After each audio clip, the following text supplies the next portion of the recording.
ओम शांति। आज है 24 तारीख के महावाक्य। आज मुरली का सार है, बच्चे सदा खुश रहना है। खुशी जैसी कोई खुराक नहीं, खुशी ही हमारा सबसे बड़ा खजाना है। बाबा ने खुश रहने के लिए बहुत पॉइंट्स हमें बताई है। तो दूसरा बाबा ने कहा, देह अभिमान को छोड़कर देही अभिमानी बनना है।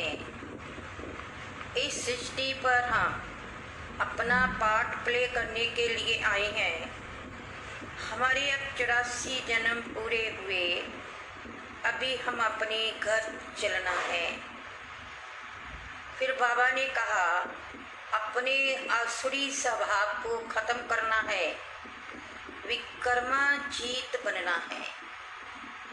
तो विकर्मा जीत बनने के लिए हर रोज आत्म अभिमानी बनकर, देही अभिमानी बनकर बाबा को याद करना है। जितना जितना बाबा को याद करते रहेंगे, हमारे आसुरी स्वभाव खत्म होते जाएंगे। अभी सुनो बाबा के महावाक्य। मीठे बच्चे, सदा इस खुशी में रहो कि हमने 84 का चक्कर पूरा किया। अब जाते हैं अपने घर, बाकी थोड़े दिन ये कर्म भोग है।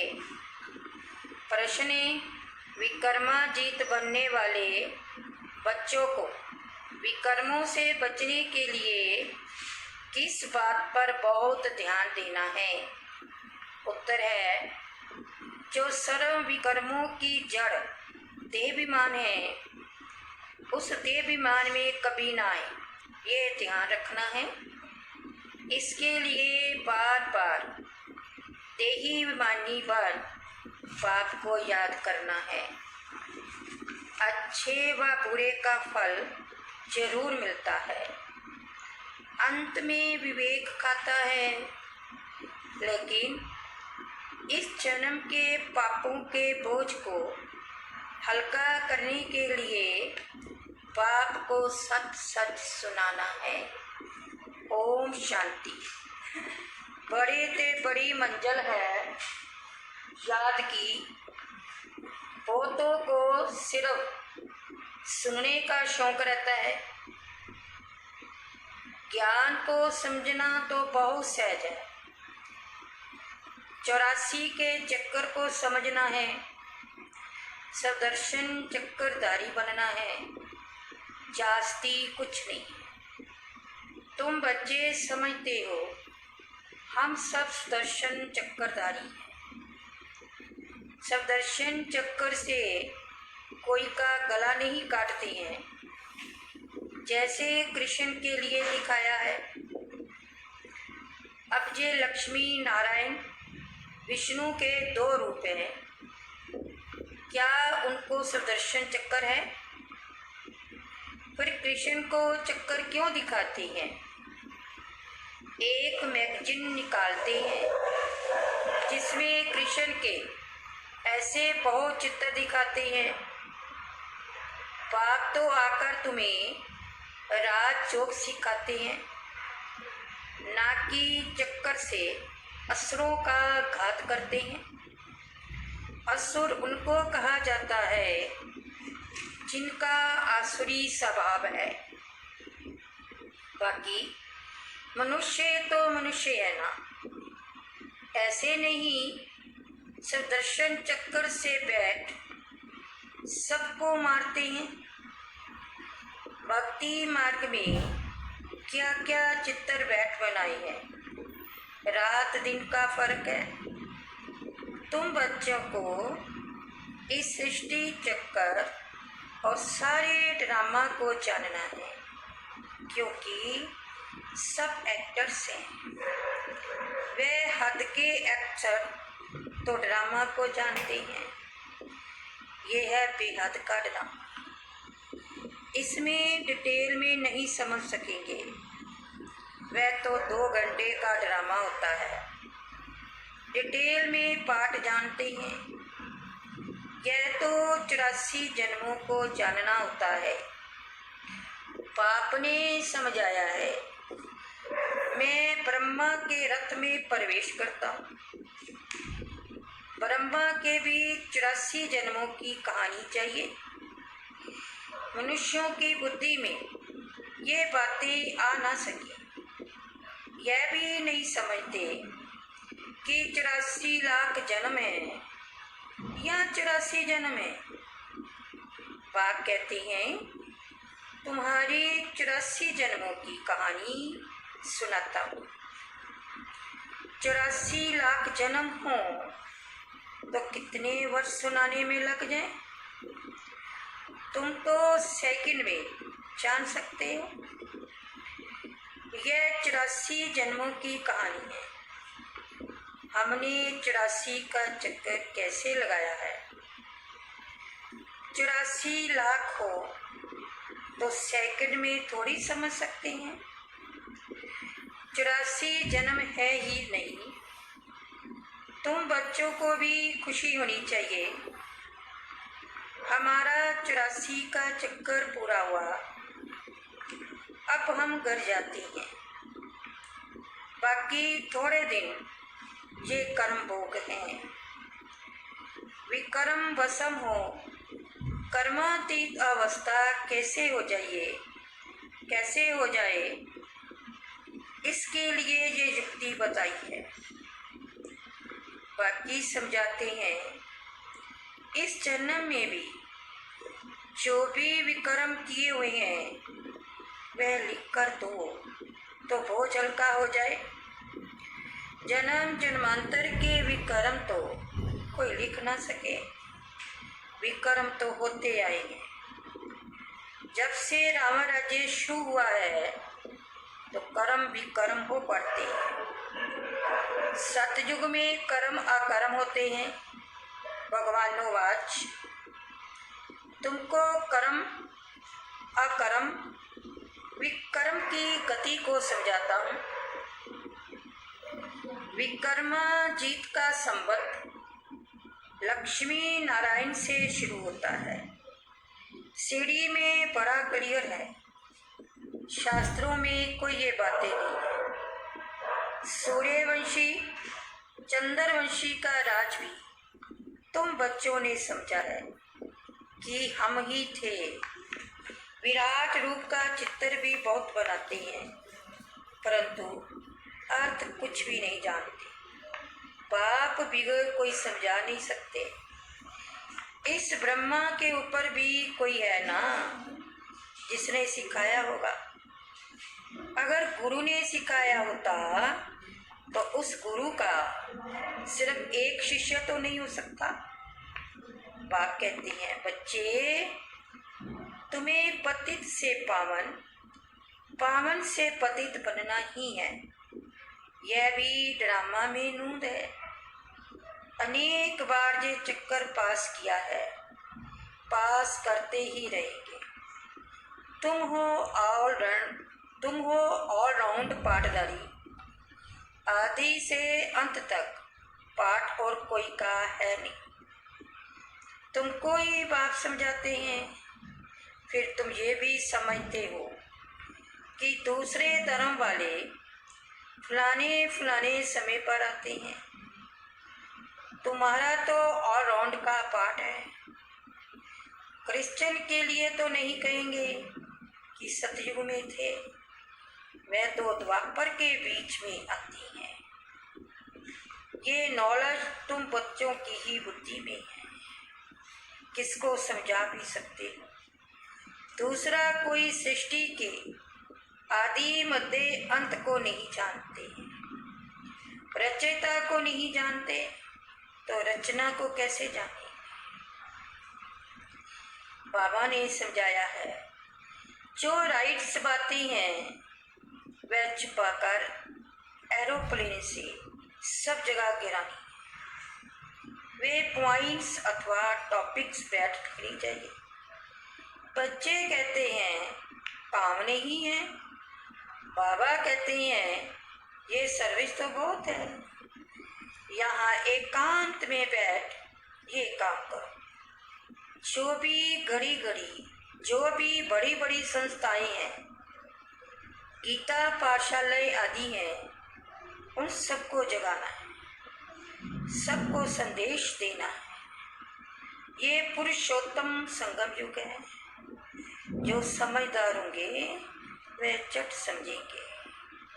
जरूर संगम युग पर ही नई दुनिया की स्थापना और पुरानी दुनिया का विनाश होता है। सतयुग में पुरुषोत्तम मनुष्य होते हैं। यहाँ है आसुरी स्वभाव वाले पतित मनुष्य। ये भी बाबा ने समझाया है। कुंभ का मेला आदि जो लगता है, बहुत मनुष्य जाते हैं स्नान करने। क्यों स्नान करने जाते हैं? क्योंकि पावन होना चाहते हैं। तो जहाँ जहाँ मनुष्य स्नान करने जाते हैं, वहाँ जाकर सर्विस करनी चाहिए। तो मनुष्यों को समझाना चाहिए, ये पानी कोई पतित पावनी नहीं है। तुम्हारे पास चित्र भी है। गीता पाठशालाओं में जाकर ये पर्चे बांटने चाहिए। बच्चे सर्विस मांगते हैं, ये बैठकर लिखो। गीता का भगवान परम पिता परमात्मा शिव है, न कि श्री कृष्ण। फिर उनकी बायोग्राफी की महिमा लिखो। शिव बाबा की बायोग्राफी लिखो। फिर आपे ही वह जज करेंगे। ये पॉइंट्स भी लिखनी है कि पतित पावन कौन। फिर शिव और शंकर का भेद भी दिखाना है। शिव अलग है, शंकर अलग है। यह भी बाबा ने समझाया है। कल्प 5000 वर्ष का है। मनुष्य 84 जन्म लेते हैं, न कि 84 लाख। यह मुख्य बातें शॉर्ट में लिखनी चाहिए, जो एरोप्लेन से भी गिरा सकती हैं, समझा भी सकती हैं।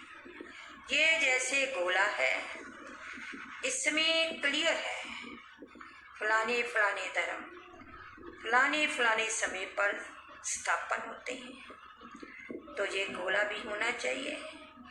इसलिए मुख्य 12 चित्रों के कैलेंडर्स भी छपवा सकते हैं, जिसमें सारा ज्ञान आ जाए और सर्विस सहज हो सके। ये चित्र बिल्कुल जरूरी है। कौन से चित्र बनानी है, क्या क्या पॉइंट लिखनी चाहिए, वह बैठ लिखो। बाबा बोले, तुम गुप्त वेश में इस पुरानी दुनिया का परिवर्तन कर रहे अननोन वॉरियर्स हो। तुमको कोई नहीं जानती। बाबा भी गुप्त, नॉलेज भी गुप्त। इनका कोई शास्त्र आदि बनता नहीं। और धर्म स्थापक ही बाइबल आदि छपते हैं, जो पढ़ते जाते हैं, हर एक के छपते हैं। तुम्हारा फिर भक्ति मार्ग में छपता है, अभी नहीं छपना, क्योंकि अभी तो ये शास्त्र आदि सब खत्म हो जाएंगे। अभी तुमको बुद्धि में सिर्फ याद करना है। बाप के पास भी बुद्धि में ज्ञान है। कोई शास्त्र आदि थोड़ी पढ़ते हैं, वह तो नॉलेजफुल है। नॉलेजफुल का अर्थ फिर मनुष्य समझते हैं, सबके दिलों को जानने वाला। भगवान देखते हैं, तब तो कर्मों का फल देते हैं। बाप कहते हैं ये ड्रामा में नूंद है। ड्रामा में जो भी कर्म करते हैं तो उनकी सजा होती जाती है। अच्छे व बुरे कर्मों का फल मिलता ही है, उसकी लिखत तो कोई है नहीं। मनुष्य समझ सकते हैं, जरूर कर्मों का फल दूसरे जन्म में मिलता है।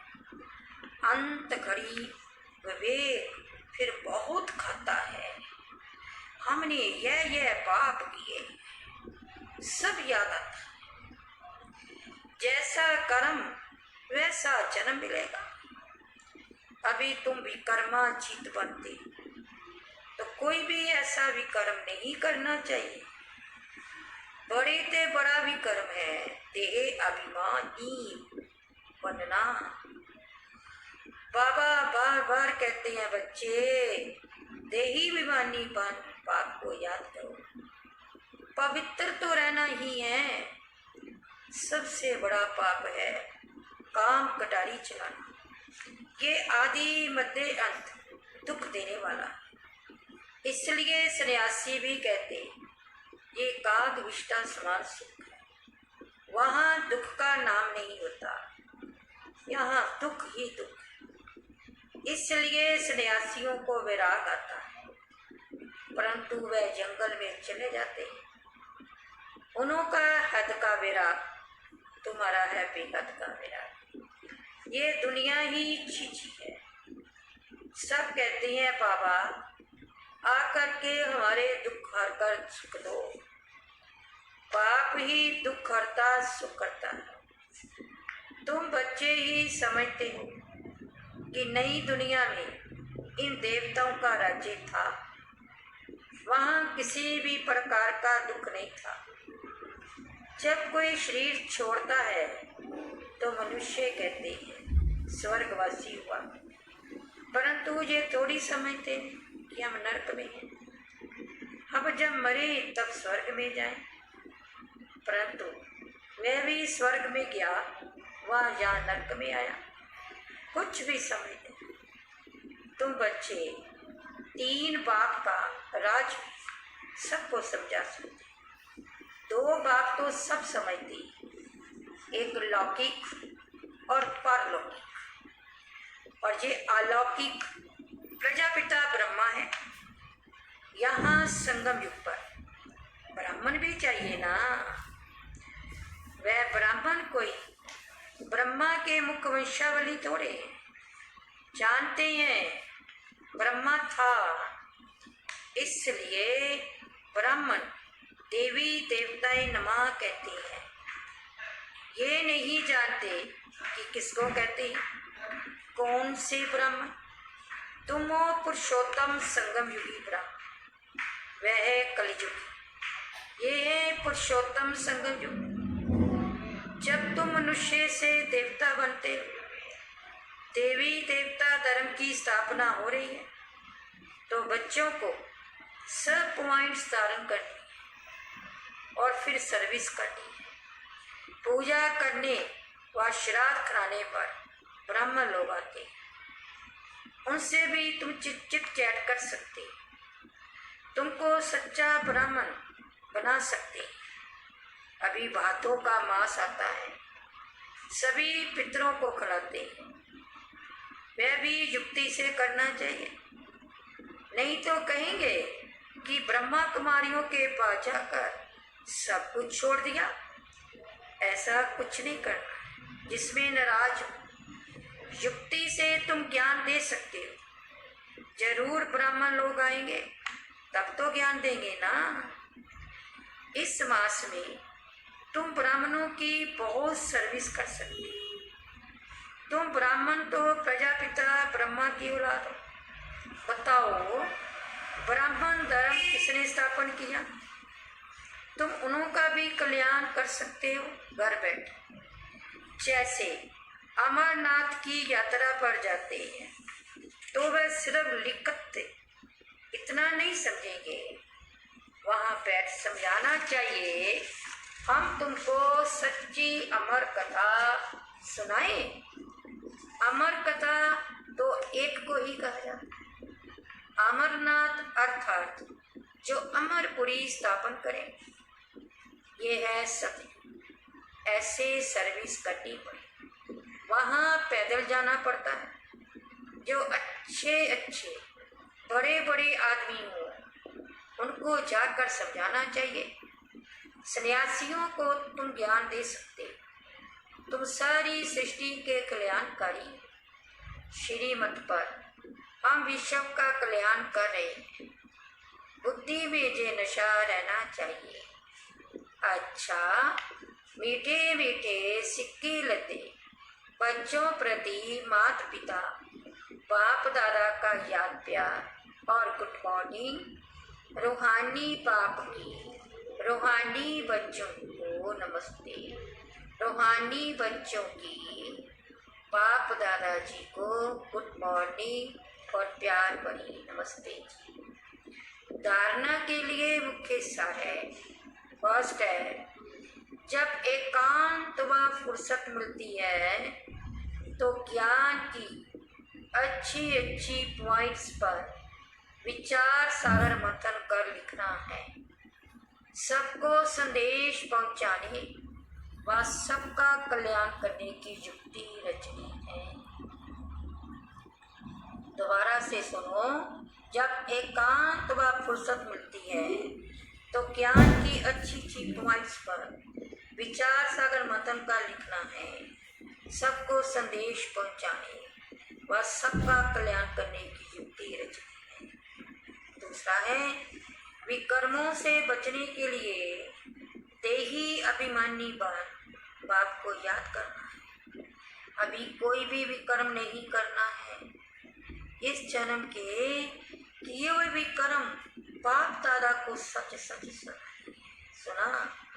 बाबा ने कहा विकर्मों से बचने के लिए देही अभिमानी बाप को याद करना है। अभी कोई भी विकर्म नहीं करना है। इस जन्म के किए हुए विकर्म बाप दादा को सच सच सुना। आज का मीठा वरदान बाबा ने दिया। संपन्नता द्वारा संतुष्टता का अनुभव करने वाले सदा हर्षित विजयी भव। संपन्नता द्वारा संतुष्टता का अनुभव करने वाले सदा हर्षित विजयी भव। जो सर्व खजानों से संपन्न है वही सदा संतुष्ट है। संतुष्टता अर्थात संपन्नता। जैसे बाप संपन्न है इसलिए मेम्मा में सागर शब्द कहते हैं। ऐसे आप बच्चे भी मास्टर सागर अर्थात संपन्न बनो तो सदा खुशी में नाचते रहेंगे। खुशी में नाचते रहेंगे। अंदर खुशी के सिवाय और कुछ नहीं आ सकता। स्वयं संपन्न होने के कारण किसी से भी तंग नहीं होंगे। किसी भी प्रकार की उलझन या विघ्न एक खेल का अनुभव होगा। समस्या मनोरंजन का साधन बन जाएगी। निश्चय बुद्धि होने के कारण सदा हर्षित और विजयी होंगे। स्लोगन है, नाजुक परिस्थितियों से घबराओ नहीं, उनसे पाठ पढ़कर स्वयं को परिपक्व बनाओ। नाजुक परिस्थितियों से घबराओ नहीं, उनसे पाठ पढ़कर स्वयं को परिपक्व बनाओ। अच्छा, ओम शांति। मीठे बाबा, प्यारे बाबा, शुक्रिया बाबा, शुक्रिया बाबा, आपका शुक्रिया।